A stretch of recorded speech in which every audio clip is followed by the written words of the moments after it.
Bueno, siguiendo con este tema de remuneración, vamos a la segunda parte. El salario puede ser principal o complementario. ¿Cuándo es salario principal? Tiene que ver con la importancia, el importe más importante suele ser considerado el salario principal, la frecuencia, la periodicidad con la que se abona, con la que se percibe, y también con la ajenidad. La ajenidad quiere decir que está desvinculado este salario principal del rendimiento o la productividad que se logre mediante la prestación personal del trabajador o el éxito económico de la empresa. Está independiente, está ajeno a estas cuestiones. Este es el salario principal. Digamos, el salario principal tiene como principal manifestación o expresión un salario mínimo, que es una vieja reivindicación antigua, una de las primeras reivindicaciones de los trabajadores, que en nuestro país vio la luz mediante el decreto 33.302 del 45, que lo estableció, y en el ámbito internacional, digamos en el ámbito regional americano, podemos citar la Carta Internacional Americana de Garantías Sociales, del año 1947, que establecía este derecho al salario mínimo. Bien, el salario mínimo tenemos tres expresiones: salario mínimo legal, el convencional y el garantizado. El salario mínimo legal está conceptualizado en el artículo 116 de la Ley de Contrato de Trabajo, y como verán, es muy pretencioso y ambicioso en el sentido de que pretende que ningún trabajador sin cargas de familia perciba en su jornada legal de trabajo una remuneración que, digamos, la remuneración le debe asegurar, ¿no?, alimentación adecuada, vivienda digna, educación, vestuario, asistencia sanitaria, transporte y esparcimiento, vacaciones y previsión. Ahora, este salario mínimo vital y móvil tiene una reglamentación hoy en día por parte de la Ley Nacional de Empleo, el año 1991, que contesta algunos interrogantes que yo planteo. Por ejemplo, ¿quién lo determina? Bueno, lo determina una entidad tripartita, de integración tripartita, esto es, con participación del Estado, de los trabajadores y de los empleadores, y que en el artículo 135 de esta Ley Nacional de Empleo, en el inciso A, establece que una de sus funciones es determinar periódicamente el salario mínimo vital y móvil. ¿Cómo lo hace? Bueno, no en función de las necesidades supuestas, sino que tiene en cuenta varios factores. Así el artículo 139 establece que lo deberá fijar teniendo en cuenta los datos de la situación socioeconómica, los objetivos del instituto, que como vimos son amplios, y la razonabilidad de la adecuación entre ambos. Ahora, ¿para quiénes? Y esto es muy importante, porque el artículo 140 de la Ley Nacional de Empleo no limita el ámbito de aplicación de este salario mínimo vital y móvil a los trabajadores de la Ley de Contrato de Trabajo, sino que también comprende a los trabajadores del ámbito agrario y los empleados del empleo público. ¿Y cómo se expresa? Bueno, el artículo 118 es claro en cuanto que debe expresarse en montos mensuales, diarios u horarios. Bien, frente a este salario mínimo vital y móvil legal, existe otro convencional, que es el que establecen los diferentes convenios colectivos de trabajo o la actualización de los acuerdos salariales, ¿no? Entonces, cuando uno trabaja en el ámbito, por ejemplo, del comercio, para saber cuál es el salario mínimo convencional que le corresponde, usualmente recurre al convenio colectivo, a la tabla salarial, y ahí se entera.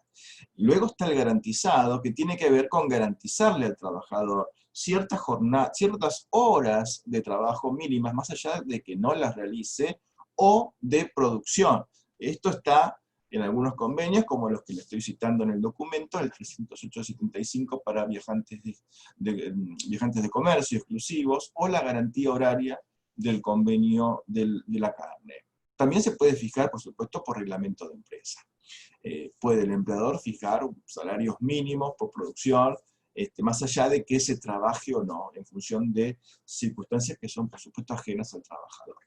Bien, frente al salario principal está el salario complementario, que no tiene las características que le acabo de atribuir al salario principal. Y acá encontramos varios ítems, varios rubros. El primero, podemos citar las gratificaciones. ¿Qué son las gratificaciones? Bueno, no hay obligación legal de abonar gratificaciones, ¿tá? Es, en cierto sentido, una liberalidad, o mejor dicho, digamos, depende de la iniciativa exclusiva del empleador. Esto no quiere decir, por supuesto, que es beneficencia, ¿no? El empleador, o sea, esto es remuneración, ¿no? Esto fue declarado así por la propia Corte Suprema de Justicia de la Nación, en el caso Jiménez con Bonafide, de 1969, y es la contraprestación que recibe el trabajador en virtud del contrato de trabajo. Las gratificaciones, bueno, pueden ser de digamos, muchas motivaciones, de festejos de aniversarios de la empresa, de festejos no sé, de cualquier motivo, ¿no? Que quizás una gratificación. Sí, a mí, digamos, el caso usual es el caso de los aniversarios, ¿no? Gratificaciones sí, por aniversario sería el ejemplo más puro, ¿no? De gratificación. Pueden ser habituales o extraordinarias, ¿no? Si es habitual, digamos que tiende a repetirse en ciclos, ¿no? Por ejemplo, el aniversario de la fundación de la empresa. Bueno, eso es una gratificación habitual y genera el derecho del trabajador de exigir su pago cuando se cumple el periodo correspondiente. Esto está en el fallo plenario número 35 de la Cámara Nacional de Operaciones del Trabajo, Piñol contra Genovesi, del año 1956. También puede ser extraordinario, si cumplen 50 años de la empresa, bueno, en ese caso, por supuesto, esto, digamos, no será exigible en el siguiente, ¿no? Que deberá esperarse otros 50 años, ¿no? Para que sea abonada.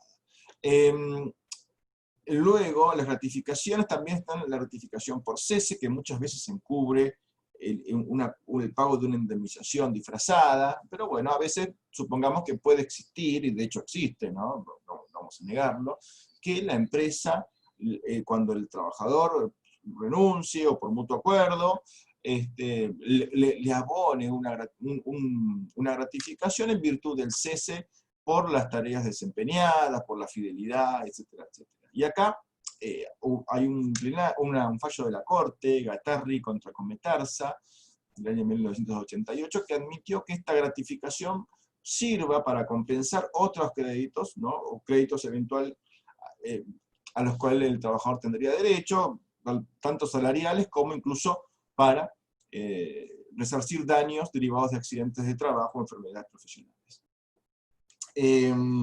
Luego tenemos la participación en las ganancias y la habilitación. Existe en el artículo 14 bis la prescripción que establece la participación de los trabajadores en las ganancias de la empresa,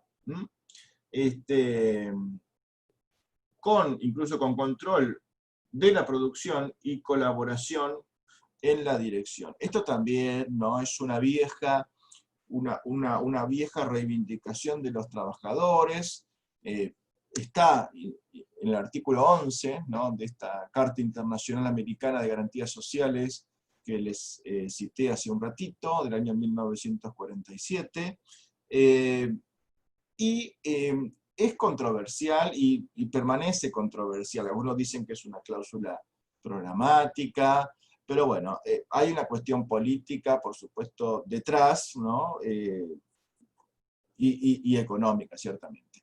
Bien, lo cierto es que la participación en las ganancias es un derecho digamos, de un grupo de trabajadores.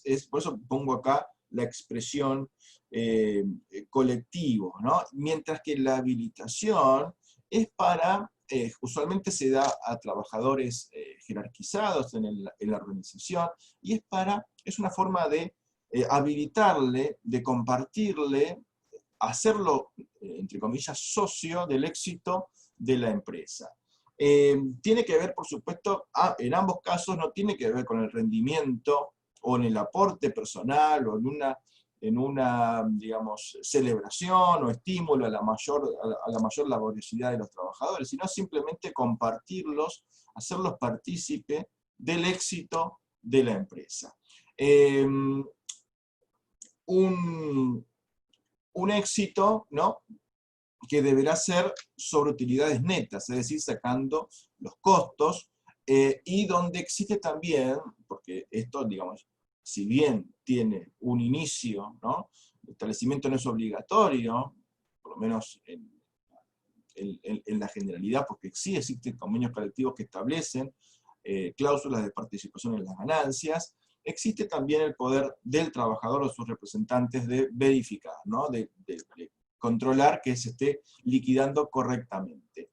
Luego tenemos las comisiones, que pueden ser individuales o colectivas, que tienen que ver, sí, con, digamos, la comisión es una forma de calcular la remuneración, que puede ser una remuneración incluso principal en algunos casos, pero puede ser complementario cuando complementa un salario principal, y tiene que ver con justamente que el trabajador tenga un sueldo extra a partir de la venta realizada, por ejemplo, que puede ser, insisto, individual o colectiva, y en este caso, según, digamos, ateniéndose también a lo que ordena el artículo 109, que en caso de ser colectiva, prescribe, ¿no?, que debe ser, según el criterio medido, o sea, teniendo en cuenta la contribución de esa persona que integra un colectivo al resultado económico obtenido. Bien, luego, las primas o premios, esto sí tiene que ver, del artículo 104, esto sí tiene que ver con la prestación, la laboriosidad, la contracción, es una forma de premiar el modo correcto, puntual, de cumplir con las obligaciones de los trabajadores, y acá cito algunos ejemplos, como la asistencia, la puntualidad, etc. Luego, finalmente, el sueldo complementario también es una remuneración complementaria que nació como gratificación de fin de año y ahora está, ¿no?, en la ley de contrato de trabajo regulada, que debe pagarse en 2 cuotas, que es el 50% de la mejor remuneración devengada en el semestre. Bueno, artículos 121 a 123 de la ley de contrato de trabajo, pueden leerlo, no van a tener inconvenientes sobre el tema. También está el salario laboral y previsional. La remuneración en sentido laboral es lo que estamos viendo, ¿no?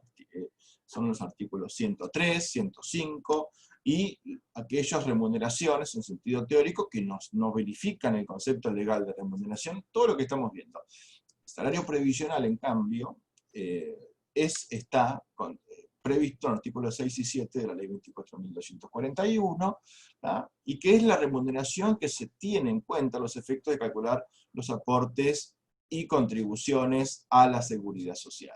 Suele coincidir, pero en algún caso, como la gratificación por cese, no es remuneración a los fines del artículo, en términos del artículo 6 de la ley 24.241, y no se tiene en cuenta para realizar los aportes y las contribuciones.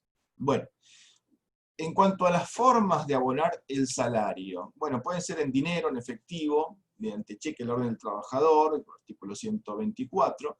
Siempre tengan en cuenta que siempre el trabajador puede exigir el pago en efectivo, y tenemos también el pago en especie, que está limitado según el artículo 105 y 107 de la ley de contrato de trabajo, al 20% de la remuneración total, ¿no?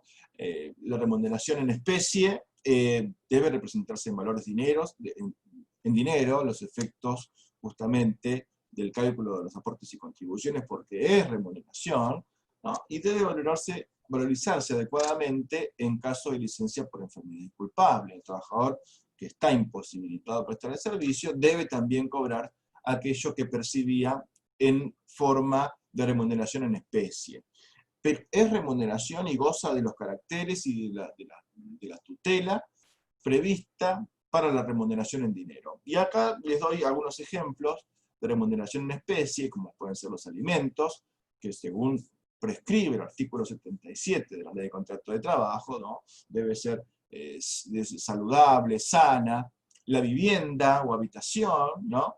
Esto es, por supuesto, cuando no sea una vivienda o habitación que fue otorgada, concedida por el empleador para posibilitar el empleo, porque eso es una excepción del artículo 105 de la Ley de Contrato de Trabajo, que me ocupé en el bloque pasado, ¿tá? En el punto D del artículo 105.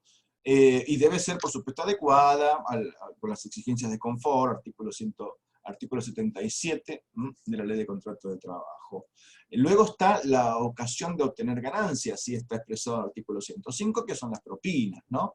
El artículo 105 la contempla como una forma de pago complementario, remuneración complementaria, ¿no? Y el artículo 103 establece que para que sean válidas, para que sean remuneración, no deben estar prohibidas, ¿no? Si están prohibidas, por supuesto, el trabajador está incumpliendo con sus obligaciones si es que así todo las percibe. Perdón.